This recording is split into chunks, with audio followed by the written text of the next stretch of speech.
And we are live. Say hello. Hello. Happy to be live. I thought I had a lot of energy, but this guy beats me. No other way. Shahab. Good seeing you. Thanks for taking the time. No, thank you for having me. Good afternoon or good morning. Who knows what time it is? My name is... Or evening. China. It is China. Hey, Al. I told you he's got a lot of energy.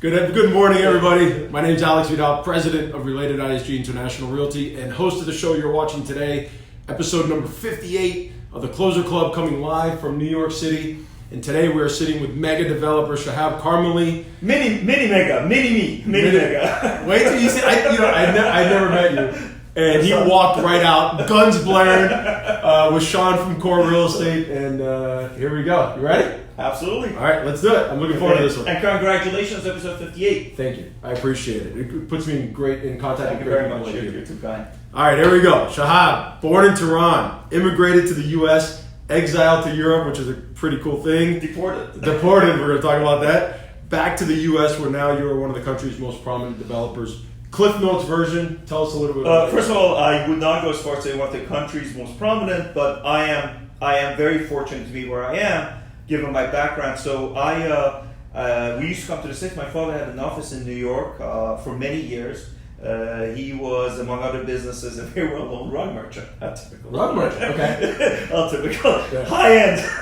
And he had an office here. We would visit New York. And in 78, before the Shah was exiled, troubles were starting in Iran, we were here and we're visiting. Things were getting dicey back there. It's like, hey, why don't you stay in the States, go to school here, everything will be okay back in 6 months. Nothing bad will happen here. It's okay, fine. So I stayed behind. They went to Iran. And being Jewish, usually you're not going to be treated very well in the midst of an Islamic revolution, as you can understand. They had to run away, get the hell out of Dodge. And I was here, I was in high school on my own in Great Neck, New York, which is a great place.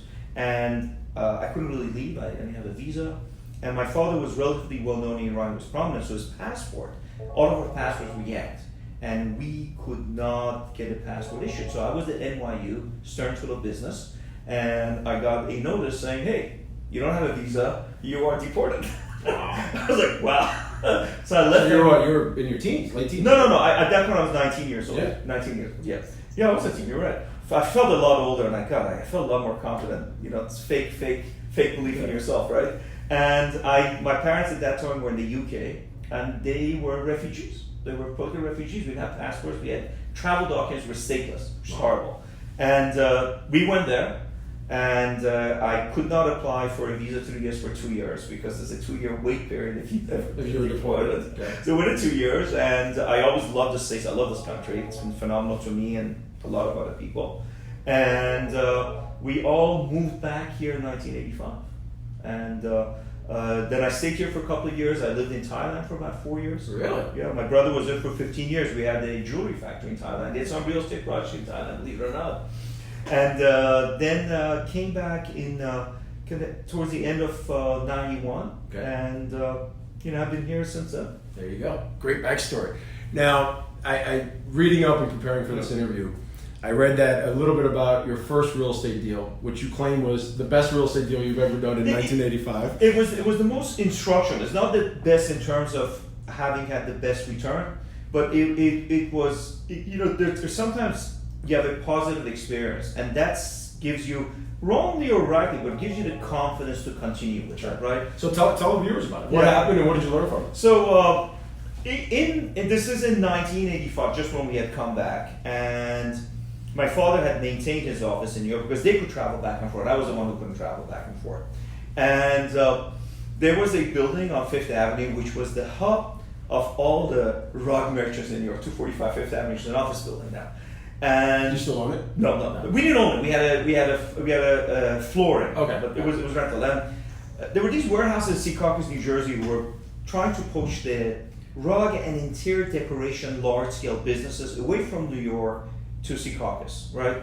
So we got together and said, hey, we need to develop something to compete with Secaucus, but it can't be on Fifth Avenue in New York. It's going to be on the edges of New York City, where we can offer the same rate. So had this broker brought us a building, which is very interesting, on 11th Avenue. Okay. And this building had been built as a headquarters for Packard cars. They were manufacturing in New Jersey, come across the river, Park Packard in this building, 8-story solid building, massive ramps to the roof, reinforced roof. They could drive their cars around, like the Fiat factory in Turin, right? And by the time we got to it, half of it was empty, and the bottom floor was Potemkin. And Charlie Benison and the Tishas owned this building. We negotiated a lease to take over the top half of the building and create something, which I still have the blueprints in my office, called NYORTC, New York Oriental Rock Trade Center. Okay. And Charlie Benison, God rest his soul, he took a real shine to me, he was very friendly to me, right? And he helped us, and this is me, first project, not really know what I'm doing, he helped us get industrial revenue bonds because we're keeping an industry in New York City. Swapped those with Bankers Trust, giving the construction loan on that at a very low rate, and we created 167 showrooms and created New York Oriental Rock Trade Center. And I'm telling the story very quickly, but negotiating with the landlords, putting all of these different merchants and dealers together under one roof, creating this structure, dealing with the mayor's office to, with the help and tutelage of Charlie Benison, getting this done and actually coming on the other side of this successful project really put the wing in myself to turn around and say, you know what, I want to do this, I love this business, I want to do this. And as karmically interesting as it is now, this building today is the headquarters for Ford Motor Cars. Recently it was sold, we bid on it again. Okay. Georgetown, along with Bill Ackman, bought it. Okay. And One River Point, which you see here, the architect on One River is Raphael Vignoli. And the architect which converted the building on 77 11th Avenue, the building that was converted, bought by Georgetown, Bill Ackman, the architect they brought in to convert it is Raphael Vignoli. Really? And that is full circle. And when I went and walked that building, and we bid on it, but these guys paid more because we're end users, I had those blueprints. I took it over to the buildings I was walking with. And really, that was a full circle for my career. What I love most about that story is what you said, put the wind in your sails. Absolutely. And I think, a lot of realtors, because our audience is realtors, right? That's your audience. For the my audience, so we love realtors. We love realtors. As they look at any deal, and they may look at a $100,000 deal and think it's not that big of a deal, but they don't realize the momentum that puts behind them. Life, there's a quote that's often used, but every long journey begins with a few first small steps. There you go. And that was your step. Yeah. Now you're one of the rare developers. You have projects in New York, in New York City, in DC, which we discussed, and Miami.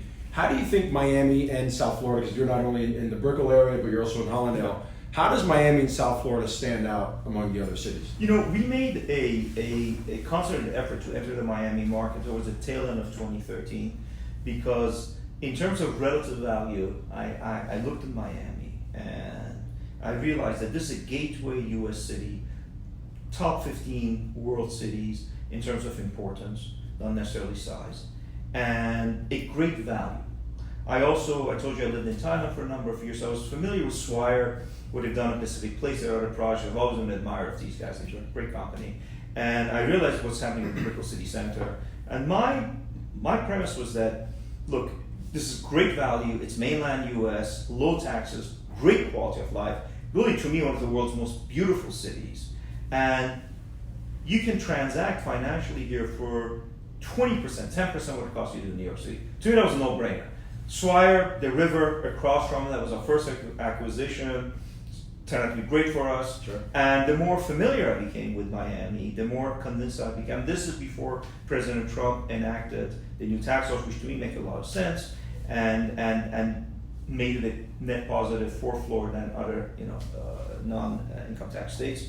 Even before that play, I was very attracted to the opportunity and lifestyle. So we decided we want to enter this market. I was very fortunate to have a capital partner who was a friend and a partner who had the same vision as I did. Our timing was very good. And we could not be happier with our entry to that market and our longevity in that market. And we intend to be there as long as we can. Yeah, it's funny. I love New York City. It's my third time here for the interview.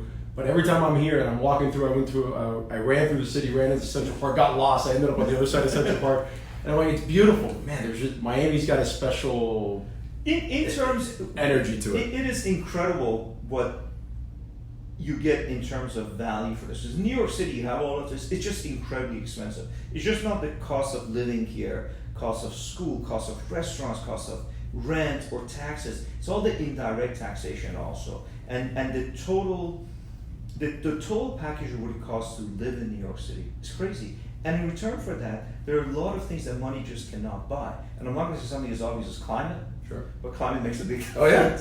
But just traffic, cleanliness of the city, noise pollution. And I love New York City, and we've done projects here. This is one of the buildings we own in New York City. We just the magic of real estate. To all you guys out there, I bought this building. My partner was next door, and my best friend since 7th grade. Well, we bought this building for per square foot in the mid-90s is lower than what we're getting per square foot of rent in our best spaces. Wow. Literally. Well, we paid per square foot for this thing. So, what's that book? The Magic of Compounding? Yeah. Magic of Real Estate. Buy real estate. So we love that. But really take a step back. What Miami offers right now is difficult to duplicate anywhere else in the States, North America. I love that. Nobody's ever said that. That's a great way. Now let's talk about Miami a little bit more. Sure. I read that you think that Miami is the next hub for luxury properties. Obviously, you're putting your money where your mouth is with One River Point and 2000 Ocean.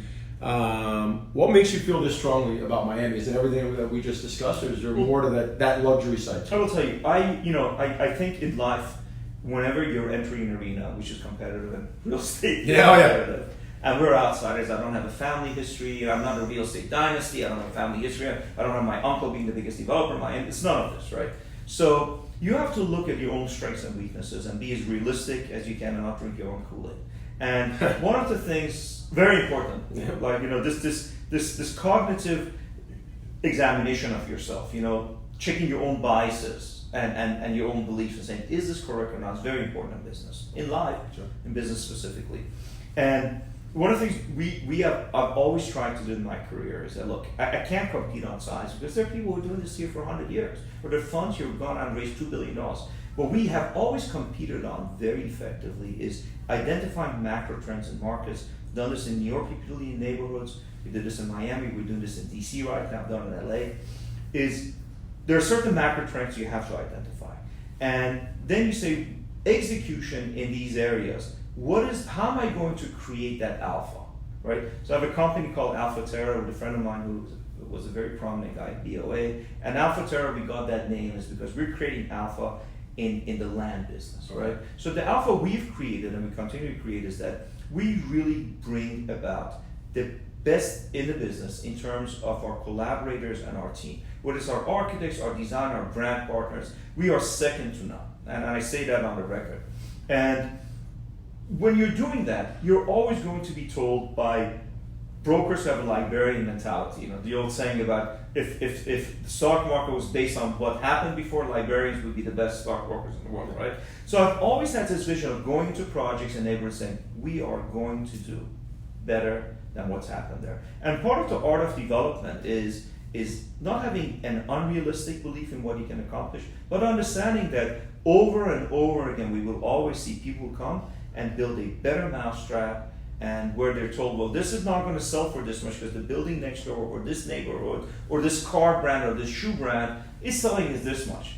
And people have some vision, and I hope I'm one of those people going and say, so you talked about metrics. What were those metrics that you saw in Miami that said, hey, Miami's that hub for luxury coming up? Look, I take a step back and I say, one of the world's most beautiful cities.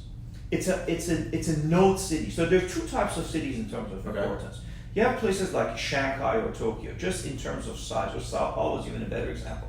Massive. It's a mini country, okay? Their importance comes from size. Then you have cities like Miami, like Singapore, Dubai, right? These are node cities because there are parts of the world that come together. Miami is this interconnection between Latin America, parts of Europe, and the North American continent. So in terms of importance, it is the Singapore of the Western Hemisphere, right? Interesting. And people from Singapore that we brought, they see that right away. They see the port. So you look at the cruise ship business, you look at healthcare, you look at offshore banking. It's the number one inflow for family office wealth outside of the U.S. into Miami. It's not New York, right? So important on many, many different levels. Also happens to be an incredibly beautiful city with great lifestyle and a value proposition that is second to none. You buy luxury apartments in Miami for less than you would pay in Rio, Sao Paulo, or Mexico City. It's insane, right? Yeah. This is One River Point. Raphael Vignoli, BNB Italia is our brand partner. Our finishes are absolutely superb, and I want to get anybody can go on our website and check that out. Plug it. You can plug it away. Don't worry. That's what you do. So I love 432 Park Avenue. Phenomenal project. Harry, one of the smartest developers in the world. Raphael, brilliant. Okay. The differential is that for the price of what you would buy a 1-bedroom from us, right, with a 12-foot deep balcony, literally alabaster walls, slab marble, B&B Italia kitchens, Arc Linea kitchen, Gaganoff. For the price of a 1-bedroom, you will get a bathroom in a building in New York. You know, it's not that we are 20% lower, 40% lower, 50% lower. We are 80% lower. You just can't beat that. In Hallandale, we are offering full floor units, okay, with travertine floor finishes, Minotti bathrooms and Minotti Cucina kitchens. I mean, this is as beautiful a home as you find anywhere in the world, and you're buying it on the beach for $1,000 a square foot. Air rights in New York are $1,000 a square foot. That's the starting point at air rights, right? So the value proposition is absolutely second to none. And when you see that kind of disconnect, just because Miami used to be a $600 square foot market, $700 square foot market, you know what? Doesn't mean it has to stay that. That's right. And in New York City, you look at the price points that were achieved in Tribeca, which we were part of that story, achieved in Chelsea, being achieved in these outlying areas where people come and say, you know, this is what people were paying on Park Avenue. You'll never get that here. And then somebody comes and builds a project that people walk and say, you know what? I'm going to pay that over there. And this is what we believe in Miami. I think we're making our case. So if you're slowly and surely. So we're looking at DC, very established older city, New York, obviously. Then we have Miami, the North City, as you said. Yeah. So I've asked this question to a lot of people. So I'm interested in hearing your answer on this. Sure. If Miami was a human being, and you were to give it an age in terms of its maturity and where it's going, what age would you give Miami? Miami's gone through a rebirth. Okay. So Miami is the very hot legal daughter of Sophia Loren. See, Miami went through the Sophia Loren, Gina Lollobrigida age, with the Magic City, we say the mob, whatever that means down there, that glamour era, right? Then, like a lot of U.S. cities, you know, it took a downturn, a lot of what happened, and now Miami's in an incredible uptick because you have a whole generation. So, give you anecdotally, when Miami was referred as an international city, that was really code word for a Latin city. Today, and Latin is great, but today it's international. You have Canadians, you have Russians, you have French, you have Italians, you have Scandinavians, you have Asians buying in Miami. It is a true international city instead of just the capital of Latin America, right? So if it's on its way back up, what age? So late teens, early 20s? I would say early 20s. At the height of that complexion of youth, experience, and beauty coming together and only getting better. Yeah. You're right in line. Everybody says between late teens to early, like 30 years old. Absolutely. I'd say below 30. I'd say 27. 27. There Nothing wrong with 30. Great age. I'm much older myself. So. Hey, my wife is 40. She looks great. So now, if you were to go back, let's get off Miami a little bit, and because it's interesting. Reading a lot about your interviews, I saw a lot about the market and luxury and what you see as luxury and all that, but there wasn't a lot about your background. But you have this amazing backstory that I really wanted to touch upon. If you can go back in time, go back to 1985 and give yourself 2 or 3 pieces of advice about the real estate game, what would it be? Be less scared about the future, because worrying about events and potentialities 5 and 10 years out is really worse off. Nobody has a crystal ball. Now, it doesn't mean that you drink and drive or you do drugs. That's stupid, because that's not a crystal ball. You know that is going to end in a sad way. But when you're sitting there and looking at deals and thinking, I don't know, if you have the opportunity to do it, you are not going to win it unless you're in it. And I think I was a little bit kneecapped because of the fact that we had a revolution. My father lost, we lost all our money, and being a refugee, having stateless, so that takes a little bit of wind out of you. So maybe I'd have been more aggressive if everything was on plan and I hadn't had these setbacks. But nevertheless, I think generally speaking in business, you if you're in business for yourself, you gotta believe. Can't be stupid, but you gotta believe. And when you err on the side of being more aggressive, because the time to be aggressive is when you're younger, you have the energy, you don't have other people depending on you, go for it. What's the worst thing that's going to happen? A lot of times in life, worst case scenario is not as bad as you think it's going to be. Now, coming to first dates, the best case scenario is not as good as you think it's going to be either. But in business, the worst case scenario is usually not as bad as you think it's going to be. So my advice to my younger self would have been, you know what? I'm always been a high energy, let me go for it, let me go. I would have been more aggressive. Okay. That would have been my advice to me. And you're right. It does. When you have people that depend on you, my wife, I have 4 boys. It's difficult later in life. It is. You're starting off, go for it. Go for it. What do you got to lose? Sleep on somebody's couch. That's the time. Got it. Now, looking back on your career, what would you say was that? 2 last questions. Please. Looking back on your career, what would you say is that breakthrough moment that kind of really helped you get to where you are? So when I came back, and look, anybody who says otherwise, I would disagree. Luck plays a part in life. Now, if you're religious, I happen to have a deep religious sensibility. I happen to believe in God. That's my personal belief. I don't impose on anybody else. So the millennial version of that is the universe, whatever that means. But I believe there is a faith that you have to have in yourself, and that faith helps you take advantage of the breaks that life brings you, right? So luck plays a part in life. You have to be ready to capitalize on that. That's why I said, if you're not in it, you're not going to win it, right? But there are times where luck plays, right? And one of the fortunate things for me that really was a seminal event for me is that when I left Thailand and I came back in 1991, I used to be partners with my family. In 1991, I made this decision, was partners with my brother, my father, God rest his soul, and I said, guys, you know what? I want to be on my own. This is not working for me. That was a very hard decision when I made it at the time, right? So like leaving the family business on my own. How did they take it? Not well at all. My father always had this dream of his sons working together. I love my brother, but we could not be 2 more different human beings. He's a great guy. We just see the world differently, right? And we're much better relationship with each other now that we're not forced to work with each other. He was happy about it. I was happy. My father was unhappy about it. But part of that was that, listen, now I'm on my own, and I came to New York. I had no capital. I didn't know what I was going to do. As a matter of fact, the first deal that I did is I scraped together a small investor from a guy who was a jewelry buyer from us. They really liked me. I said, look, there's a great opportunity. It's $300,000. I scraped together my first deal.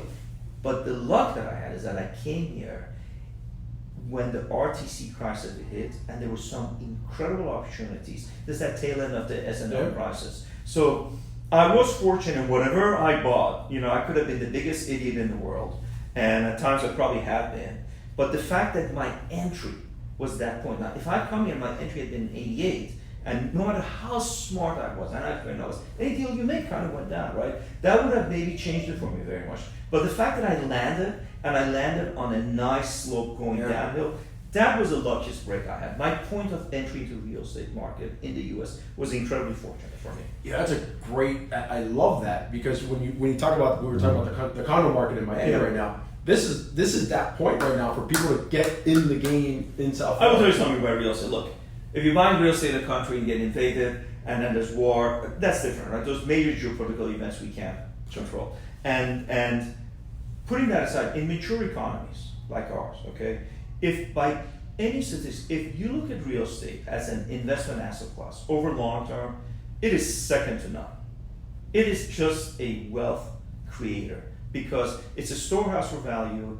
It is an accepted commodity for people because they use it. It has real utility value. It's not like gold that, okay, you own gold, but what is it really doing for you? You, to paraphrase Warren Buffett, you spend money to take it out of the ground, you spend money to refine it, then you pay someone to keep it for you underground again, right? But real estate has real utility value, right? You look at this office building. I mean, we leverage it, we rent it, we work with banks, we work with our contractors, we work with our tenants. It's a real business, right? So you put your money in real estate, and as a developer, you don't over leverage yourself. It's always easier said than done, but that's one of the rules. Long term, you may not make money over the time period that you projected, but you will make money in the end. That's why choosing your partner is very important. And choosing your partner, to our friends who are single out there, I think a lot of us spend more time choosing our business partner than our life partner. And I will tell you both, I'm very fortunate, married to a wonderful, wonderful girl. We've been together for over 20 years, and put as much thought into that as you are in your business. That's a great point. The shot of tequila, let's go to Vegas, does not work. That's a great point. All right, last question, and then we move on. Book, and I end every interview with this question: book, TED Talk, or podcast recommendation for the audience. I don't do podcasts Okay. because my brain just does not work that way. If I'm listening to something passively, it doesn't register me. Love TED Talks. I think one of the greatest 8 to 12 minute segments you can listen to. Okay. And as far as book is, continue reading all your life. I have learned more through reading than I learned in my high school or college studies. I've educated myself more with books than on anything else, and I've had some of my best memories in my life reading great works of fiction. And there is nothing that I'm going to sound very corny here, but I really believe is there's nothing that nourishes the human soul or the human mind more than reading a great novel or a great piece of nonfiction history. You gonna write a book? You know, on my bucket list, when I finally get to retire, and I hope that's past 85, Okay. I am going to write a book. There you That go. is my absolutely on my bucket list. Yeah. Because I think I have some things worth saying. At least I think so. Yeah. We'll find out. Absolutely. Hey, Sean, pleasure meeting you. pleasure. Thank you very much. Pleasure. Thank you so much. Any parting words? I'm gonna go around, turn off the camera. Guys, come and visit our projects. 2000 Ocean in Hallandale, Wonder Report on the Miami River. There you go. Below. Thank you.